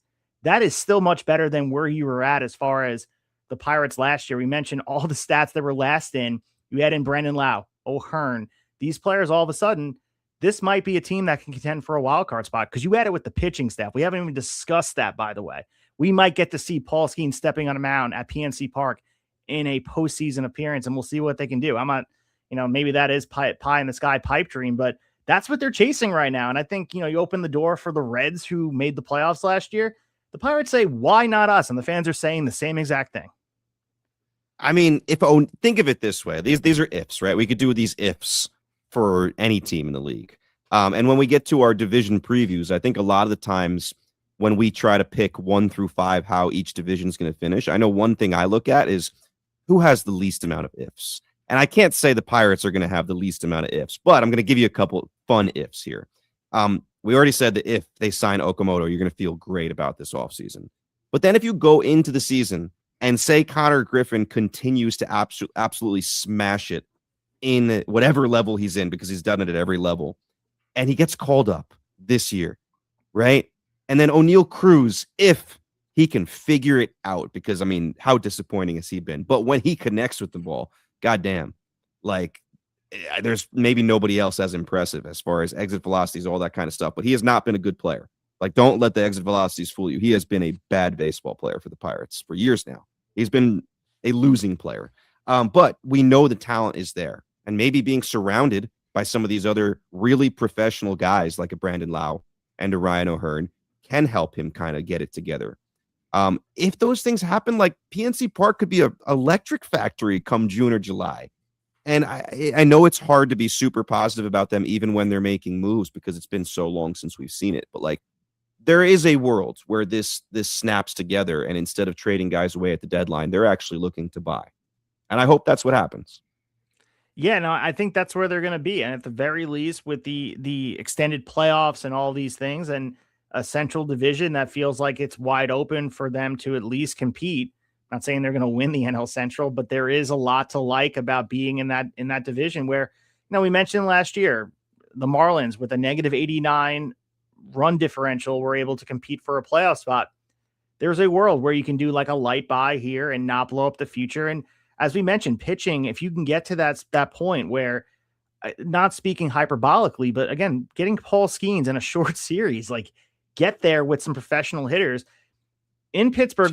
We know how passionate of a sports city this is. We've seen the Penguins win championships. We've seen the same thing with the Steelers. They're hoping to get in the playoffs again this year. They're a passionate fan base. And for the Pirates out there, they always felt like the outside looking in of this. They got that one moment, the Johnny Cueto wild card game where they were so loud, they made him drop the ball, all of that. But it's about time. Get in there, spend some money. And again, this also reinforces not only like the MLB Hall of Good we had him on our show talking about like gathering money to buy the Pirates, but also all the protests we saw during the year. It feels like they heard ownership, at least Bob Nutting heard what the fans were saying. And that to me is empowering to every other fan base. Get out there, let your voice be heard, and influence what they're going to do. And the direct reaction was quicker than people probably imagined. They want them to sell the team, or maybe not so much anymore. Maybe people are like excited, like maybe we influence them to do the right thing. And that again might be an exaggeration. It might be, getting off on the wrong foot and acting like this is something it's not. But this is all people have been asking for. Put together a team that can be competitive, that you can believe in. Lunch Pail is the perfect thing for Pittsburgh. This is a hard-nosed fucking city. They want a team to believe in. And how do you not believe in Ryan O'Hearn and Brandon Lau every day at the ballpark? And again, Connor Griffin, if he comes up and is anything close to what we expect him to be, a lot of fun. I mean, if it means Scooble being traded to the Dodgers, would you accept it? Sign up for this. Skeens versus Scooble, Pirates, Dodgers, NLCS. Are you signing up for that if it means Scooble going to the Dodgers? Don't clip this. Obviously, we're living in La La Land right now. I'm just having some fun. So anyone listening, don't turn it off because you think it's ridiculous. I personally would love to see Skeens in a big spot. Like, I don't know what that looks like. Is it the World Baseball Classic? Is it the Pirates in a big game? I just think Paul Skeens is so electric that I would sign up for that. And I'm a fan of him. So anytime he's on a big stage, I'd root for it. I don't know if I can get behind Scooble in a Dodgers uniform. It makes me sick. Reacting to the chat of people reacting. We're just having some fun here. I don't want to see Scooble in a Dodgers uniform either. But all right, can we just do a quick footnote? We want to get to our last segment here, but we're very quick 1-2 minute conversation. There's this interesting story of this very young college age Japanese pitcher, Janae Sato, who was pitching collegiately over there, and everyone's already had very high thoughts of him being a pro eventually. He's pitched against some of our best college players, guys like Rock Chalowski, guys like Drew Burris, that will be first-round picks in 2026, this year's MLB draft, and they have very high thoughts of Janae Sato. Well, the story here is that he has decided to come play college ball here in the U.S., and he's going to be playing for Penn State, which to me seems a little bit random when you think about the baseball schools in the U.S. Surprised it's not somewhere down in the Carolinas or somewhere out west or something like that. But Penn State, congratulations. This kid's a pitching phenom. But the story is not necessarily, oh, Penn State got this kid. It's more so there is now a little bit of a trend or a blossoming trend here of Japanese pitchers, young Japanese pitchers, and not just pitchers, I should say, young Japanese baseball players have started to think they don't want to have to go through the posting system to come play for MLB. And you might say, well, do they all want to play for MLB? I'm sure not all of them, but the desire to play Major League Baseball for Japanese players, I think, has only increased over the last 5 years or so, especially considering how much of a monster publicity-wise Shohei Ohtani is. Yoshinobu Yamamoto's heroics in the World Series. So the desire to come play here has to be super strong, especially if you were growing up watching this stuff. And Sato was thought of as a slam dunk first-round pick in NPB in a year or two, maybe even the first overall pick. And he has decided, nope, I'm going a different way because I don't want to deal with the posting system. And will likely be a very high MLB draft prospect after he plays his year or so for Penn State, if everything goes according to plan. So your thoughts on this story? I found this fascinating, and I think we're going to hear a lot more of it in the years to come. Yeah, I mean, he's already been discussed as a potential first-round pick at the 2027 MLB draft by going this route. And I think what makes this decision really compelling is the timing, because by enrolling at Penn State and targeting the draft, I think he's betting that he's going to develop in a continued way, that people are going to have high visibility on him. And you look at the US and Penn State really not being the program that, maybe they're a program on the rise. They're on a program that's already established, but looking at what they've done, back-to-back Big Ten tournament semifinal appearances, a 33-win season, and meaningful progress in conference play, where he's going to be joining a lot of top regional talent. And I think this is like a potential. We got Nick in the chat talking about getting people to go see them. This might be a potential program altering addition, and he's going to be front and center. So not only are you foregoing what will eventually be the posting system, you get a chance to be put as a high profile collegiate player in a big place where, again, Penn State is a football program school that everyone talks about, but you're putting on the hat and you're being very much on display for people. So it's kind of both things. I mean, this is interesting because it kind of goes what we've been discussing about NCAA and the pipeline of these younger players and how big it is, how immense that college baseball feels at this point. Even 5 years ago, it already feels much bigger, and moves like this make it feel even bigger because it makes it must-see TV. People are going to tune in to see a Penn State game when he's pitching for this reason. So I think this shows a lot of confidence on his end, not hesitation. A lot of people are saying maybe he's hesitating because he doesn't believe he's the same pitcher and he wants to take the easy route. I think it's the exact opposite. I think he has a belief that the college game can be a springboard rather than a detour for him. So I like this move from him, and I like it for baseball at large because it's different. It's a different approach. And like NPB's loss is just great for college baseball if this continues to happen, especially if they kind of go to different unexpected programs, get more eyes on these programs like Sato's going to. And if you're listening and you're not super familiar with NPB or the posting system, two things. Number one, I'd say go listen to our pretty recent episode with Jim Allen. We talk a lot about this and the history of the posting system, as well as a lot of other stuff going on with NPB and the coming over to MLB and all that kind of stuff. But my second thing is, you might be wondering, why do these guys maybe think they want to avoid the posting system? Well, the one big thing is these clubs don't have to post you. Like, you can kick and scream. They do not have to post you. In fact, I know there's at least one club in NPB that is known for just saying no, we are never posting any of our players. So if you got drafted by that team, you signed with them, you're out of luck if you want to go to MLB until you get out of that.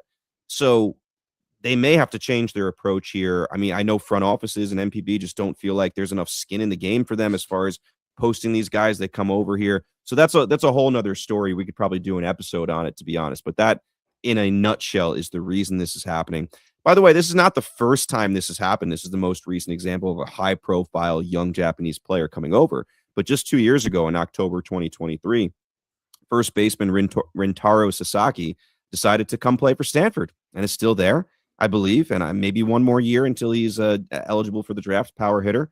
So this seems to be, like I said at the beginning, a blossoming trend, something definitely to watch. Yeah, Rintaro is at Stanford. So lot to look at here. I mean, Japanese baseball mixed with Major League Baseball and now collegiate baseball just seems to get to be more and more of a story each year. I love it. I think it's super interesting to track, but we'll see what happens in the future with this. Yeah, and it's also shortening the pipeline because we mention it over and over again, making college baseball almost on par with Major League Baseball. It makes the product better. It makes the streamline. You're not waiting for these pitchers to mature in the minor leagues. That's been the complaint over and over again, that the draft has no meaning because all these guys have to toil in the minor leagues for years and years. That's not the case anymore, whether it's offense or pitching. Some of the numbers are just amazing here. He has the splitter, the slider, and the curveball, multiple ways to miss bats, 10.7 K per 9 percentage. I mean, this guy is the real deal. It feels like premium arm category. And like we're going to say, it's going to be must-see TV in Penn State. And Nixon here, try to watch more and more college ball. It just throws me off. I mean, get the ESPN app, man. I'm telling you, they have so much college baseball. It is overwhelming, some of the overhead cams. But some of these programs and some of the broadcasts, it feels like a Major League Baseball game. So if you're watching some of the bigger games, Mike Campbell University, roll humps, like that has been a lot of fun watching their season. I'm excited for them to kick off the season and covering more and more of what college baseball brings to the table. And, that has been some of the complaints with the metal bats, and maybe we'll move away from that eventually. I don't know. Yeah, I mean, it also shortens that wait for baseball. I mean, college baseball kicks off in mid-February, which is crazy. And I know not every college coach is thrilled with that. Everyone has to go down south and play the southern schools to make that happen for the most part. But it is fun, even if it just kind of helps you get to the end of March for the big leagues. But and then the most fun part is, like, we all love prospects so much. Well, if you love prospects, start following these guys in college, and you're seeing these guys, like you said, really quick now, shortening that pipeline, like we always say. But Janae Sato, if you didn't know the name, now you do, and keep an eye on him. Yeah, and that's my final thought on this is I believe not the only reason that football is the most popular sport in the United States.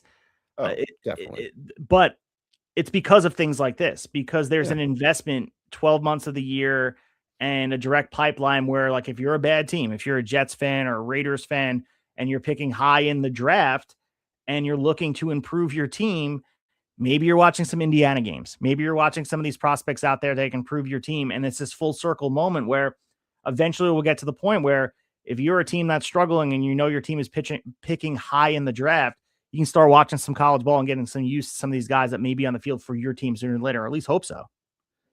No doubt about it. I mean, now I'm getting excited for the college season to start. We're going to try to get some college representation on here relatively soon, whether it's coaches or players or people who cover the game. We're going to look into that. But we're going to end the show here by doing a one-time segment, because this really only happens one year or one time a year.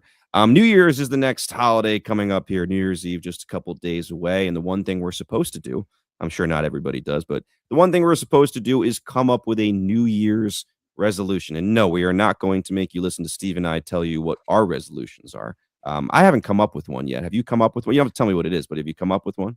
No, I haven't. I usually don't make them, but Same. I don't really officially make one, but it's all about getting better each day. So it's not just about the year turning the page. Every day trying to get a little bit better. That's one way to look at it. Inspiring, really. But here's what we're going to do. So this segment is a New Year's resolution for Major League Baseball. So I have 3 either teams or names of individuals that I am going to give to Steve, and he will play the role of that person or team and come up with a resolution for them. And he will do the same with me. I think we'll bounce back and forth. So I'll do one for Steve. Steve will do one for me until we finish. And we'll come up with a appropriate New Year's resolution. So do you want to start? Can I give you one? Sure. Sounds good. All right. So this one should be fun here. Your first baseball person to come up with a resolution for is Yankees, president of baseball operations, GM, whatever you want to call him, Brian Cashman. Give me the resolution. You're Brian Cashman right now. What's the resolution? Resolution is get more production at shortstop. Okay. I like that. How are you going to do it, Brian? I'm not sure. Brian doesn't know. Just like going to the gym and losing 25 pounds. You're not sure. It's going to be Anthony Volpe. He thinks it's Anthony Volpe. Okay. I mean, I thought you were going to say, like, get out of the sleeping bag first. Well, we got Nick in the chat asking sleep inside this year. I mean, the thing I think Cashman has referenced, he called it a mem, by the way. I don't know if you heard him talk about it. He's like, I know kids are memming this. but he continues to sleep and I know it's for a good cause. I'm not trying to clown on it, but Of course. continuing to sleep in a sleeping bag, and people post it every time the Yankees are not making moves. They just signed that 32-year-old Torres from the Mexican League, the only move they've made in quite a couple weeks now. But offseason's not over. Maybe there's more, like we were talking about with Armand in here, talking about trying to press towards spring training to force the hand of the players a little bit. Yeah, all right, still time. So I'm going to go my route here. I also have a player. So I have Mike Trout. What is his New Year's resolution? Oh, shit. All right. Is it the Eagles winning another Super Bowl? Oh, better not be. Like the easy answer here would be to make the playoffs, but we know that's not a one-man job. In fact, I believe Andrew Haney just announced his retirement, and there was something out there that said he was the last remaining teammate from the 1 year Mike Trout went to the playoffs. It's just crazy. Like, so no sad. One else is left from I that remember team. That series very vividly, obviously on the run towards the Royals. I can just picture Mike Trout getting his at bat. It sucks that that's the only time you can picture him in a postseason batter. Insane. Man, so this is almost like a too easy of one, but it's the only one I can really think of. And this is one that a lot of people in regular day-to-day life make, and it's stay healthy. All right. I know this is a lot to ask, but maybe not play 162 games, but avoid the IL completely. We get a full season of Trout. I know the knock on him now is he's become a big strikeout guy and like a lower average guy, still popping the home runs. But maybe if he's out there instead of the starting and stopping, the rehab and all that stuff, if he's out there without an IL stint, I know he's a little healthier last year, but I don't believe he avoided the IL. But the year before that, it was catastrophic. I feel like he could not get off the IL. So that'll be the resolution for Mike Trout. Avoid the injured list. So his career high of games played was 159 back in 2015, 2016. Last year, right, he was pretty healthy at 130, but years prior, 29 games played in 24, 23 in 23 was 82 games, 21 was 36 games. If I had to give you a line, I'd say, Devin, 115 games over, under Mike Trout playing games. Are you saying over or under 115? 115? It's hard not to say under. Like if I'm actually putting significant money on it, I'm gonna have to say under. That's just where the track record has been recently. Yeah. Sorry. And the thing that sucks last year was it wasn't just like, oh, you can have the what if of the injuries. He played 130 games last year and he just didn't look good. You know what I mean? There were some spurts where you're like, yeah, but seeing what he did, it's like you want more from Mike Trout. And a lot of whiff. I hate to see him go out with a whimper. A generational player. I know. I mean, listen, when he pops the home runs, they're still impressive. Like he can send them a long way. That little short swing when he's making contact on the barrel, like is one of the most fun things to watch in baseball. But this is the most obvious thing that needs to happen. Like he needs to go to that Philly. ship has sailed, dude. That ship sailed a long time ago. I mean, even just to play there as a vet, doing the Matt Stairs act, dude, as a DH later in his career, fuck yes, that would be my move. Mike Trout as Matt Stairs. That's my move. All right. Well, you know what? I wasn't going to go in this order, but it's interesting that you gave me Mike Trout because one of the things on my list to give you, and this is a team, the Angels. What is their New Year's resolution? Come up with an identity of who you are as a team, because I believe that they don't know who they are. And maybe that's not a fault of their own, but I feel like there's a disconnect with that franchise and their personality. They have this split personality thing. And I think it belongs with, it might be as simple as just calling yourself the Anaheim Angels. You are the Los Angeles Angels of Anaheim. You play miles away from LA. You are not Los Angeles. Be in touch with who you are and accept the culture that is Anaheim. And I'm saying, I establish an identity for yourselves. Just tell us who you are, Angels. That's all we want to know. Interesting that, what, can I scroll up to that? Can you, oh, there you go. So yeah, Armandus, amazing. He made a trade suggestion here in the chat. I have a Yanks New Year's resolution trade. Blockbuster. Yanks trade Jazz Chisholm, Cam Schlittler, and Luis Heel to the Angels for shortstop Zach Neto. Yanks will move Volpe to second base. That's a lot of star power going different ways. I'll say this. Now, first of all, I think Armand is a New Yorker here, is a Yankee fan. I will say, if he's a Yankee fan, this is the rare occasion where a fan of one team is actually giving a lot away to get something. So I appreciate that if that's the case. Usually someone cannot do that. I think both of us, I don't want to speak for you, Steve, but we love Zach Neto. A lot of people love him. The arrow just continues to point up for that dude. Steve, you mentioned the Campbell, fighting camels. He is maybe their biggest alum, came from there. That dude is an absolute stud. Okay, Armand, you're a Mets fan. So, but I still think that actually, I don't want to say it's not equal, but I don't think the Angels would give away Neto. But I actually think that's too much for the Yankees to give away just for one player. You're giving away your two stud young pitchers. It just depends on how you feel about how Heel will bounce back. And then Schlittler, if you believe he's more of the pitcher we saw, is selling high on who he is. And then the Jazz piece, I'm okay. Like, I'd be cool with trading Jazz in that way. Zach Neto is an absolute superstar budding there. You let him out of the penitentiary that is the Angels organization. That he could be one of the faces of baseball. Yeah, no doubt about it. And as far as the Jazz part, I mean, I think the Yankees would have no problem. Jazz is in a walk year too. Really interesting. He was on Twitter the other day getting a little bit in trouble. He got going engaged. Back and forth with Cutter is king. Congrats, dude, Jazz. Someone needs to put a memo out to these MLB players not to engage with Cutter is king, right? Yeah, I mean, he makes me chuckle. Yeah, he makes me chuckle. But like, how are these major league players still? It was Schlittler first, and now it's Jazz, and now Jazz has to like remove himself from Twitter and everything. Anyway, whole different story. But all right, so I like that. The Angels' resolution is find an identity. Tell us who you are. All right, who do you got for me next? All right, I have an organization for you, and it's the Atlanta Braves. Ooh. Okay, the Atlanta Braves. Well, so this almost fits more in like the Christmas present category, but my New Year's resolution, if I'm Alex Anthopoulos there sitting at the head of the table for the Braves, there's two ways I want to go. So I'm going to give you two. All right. So we're going to double down. We cheat a little bit. Resolution number one, since there are still starting pitchers out there, Anthopoulos said a few weeks ago that he wants to sign another pitcher or trade for another pitcher. That is a guy they'd feel comfortable starting in a playoff game, like not just a back end of the rotation, fill out the rotation guy.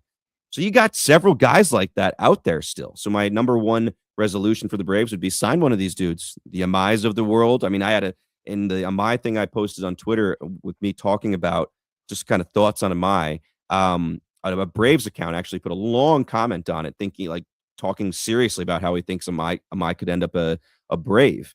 But I mean, even Ranger Suarez out there would be a huge fit for them as well. And obviously they're familiar with him in the division. So that's number one. Number two, I think such a key to them is, I know people want to say Ronald Acuna and his health, and that's obvious. Ozzie Albies and his health. I'm going to say this. Second resolution, get Austin Riley back to the old Austin Riley. All right. And part of that is health as well. He's had some injury problems too, but there was a time there where Austin Riley looked like he was going to be a perennial all-star for the next 10 years. And it's been a couple of years since we've really seen a full season of that. So those would be my two resolutions for the Braves. Yeah, I like it. And I think the Braves are an obvious bounce back, similar to the Orioles, and not much has to change except health. I think the Braves, obviously, things broke wrong for them, and they're going to be a lot of people's favorites to go out there in the NL East, especially with the Mets being sort of uncertain where they're at. And Philly, obviously, is going to try to run it back again with bringing Schwarber back. But at the same time, with Wheeler being hurt and all that, coming back from injury, the Braves it's wide open for them. And if I'm a Braves fan, I believe that this year is going to be much better than last. Yeah, you would think so. I mean, they've got tons of talent there. The rotation, I already like it a lot, to be honest. I like the lineup too. I really do. But again, yeah, Austin Riley has to return who he was. I think, that's a big piece. Matt Olson for sure. And Matt Olson's steady, dude. Olson is just that steadying presence. Acuna's health is a big piece. So, but I like what they bring to the table. Yeah, I mean, Spencer Strider's another one. Like, everyone thought he'd come back and just dominate immediately. He's another guy, just wasn't the same. Too many home run balls, those kind of things. But he's electric when he's right. I want to correct myself, Nick. They are not running it back. What was the phrase you want to use for the Phillies? I know Schwarber's back. The gang is back together, kind of, and Harper was disrespected. So, what is the phrase that they're using in Delco right now? You'd let me know. We'll give him a chance to comment here. So, I'm going to give you my last guy, and this is a Philly, so it's appropriate as we wait for that response from Nick in the chat. My last guy to give you for a New Year's resolution is Bryce Harper. Get some rest. No, he looks exhausted. Looks like CM Punk out there with he looks tired. Things under his eyes. I would say take what was the disrespect as personal, bring that fire to the field. I think Bryce Harper, I mean, I'm a huge fan of Bryce Harper. What he's done in Philly, he is the consummate Philadelphia player. I think take the disrespect personally, bring it to the field, and capitalize on this window for yourself and cement a Hall of Fame career. Yeah, the apology needs to be just as loud or louder than the disrespect, right? You saw the picture, though, just a day or two ago, taking some swings in a cage, and he's wearing a sweatshirt that says "Not Elite" or something like that, and he's just happened to be photographed by someone and put out there. I love it. And that's why he was on my mind as far as to give you a him for the resolution. But yeah, all right, give me my last one here. Well, Nick's saying in Delco, they're saying it's even worse.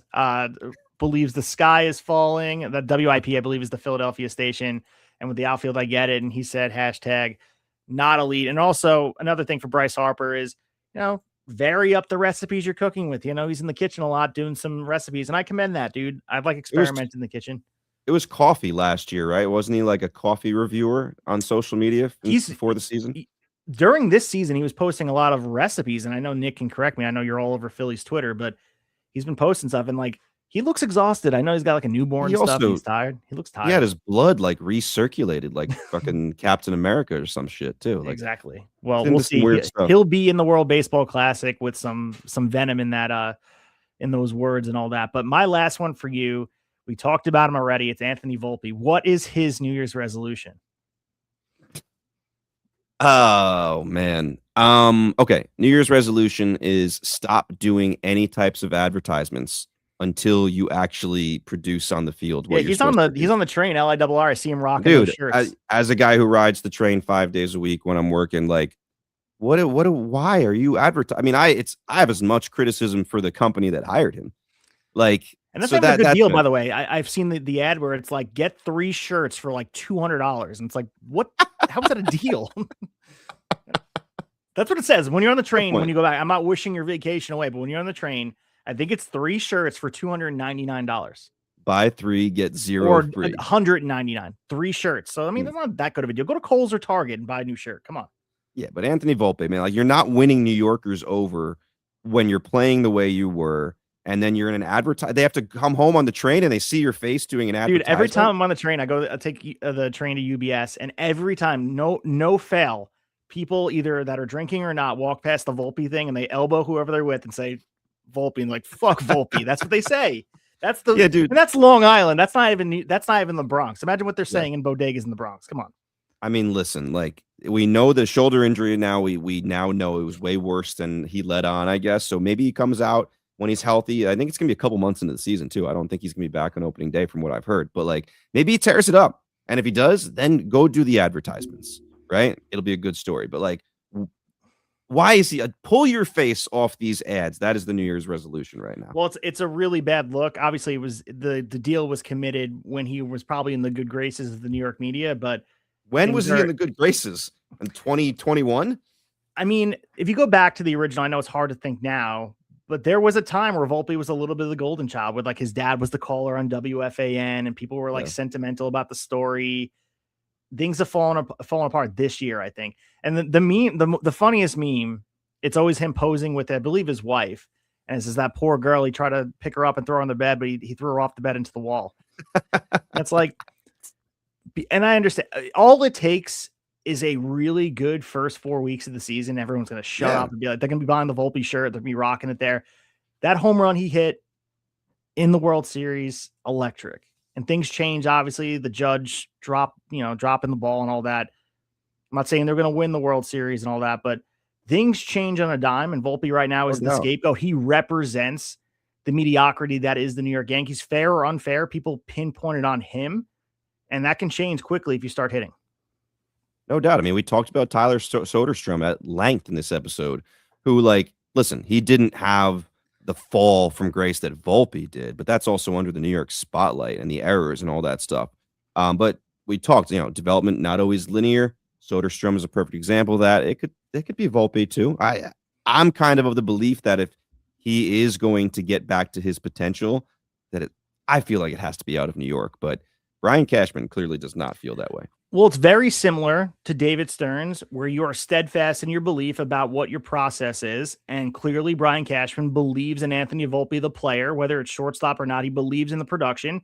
And at the very least, I give him credit for that, where same thing with David Stearns.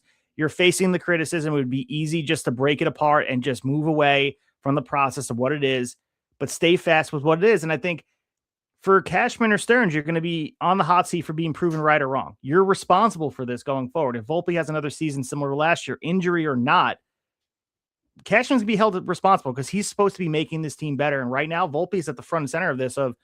That seems like the spot in the field that everybody wants to get better because Volpe just wasn't it last year. And you could point to the shoulder, and that does affect his swing because with the player he was prior. I don't know. Maybe it is the torpedo bat that Nick's talking about. There's a lot. And New York is tough, and I understand baseball is a marathon. You talk about it every day, wins and losses, the roller coaster.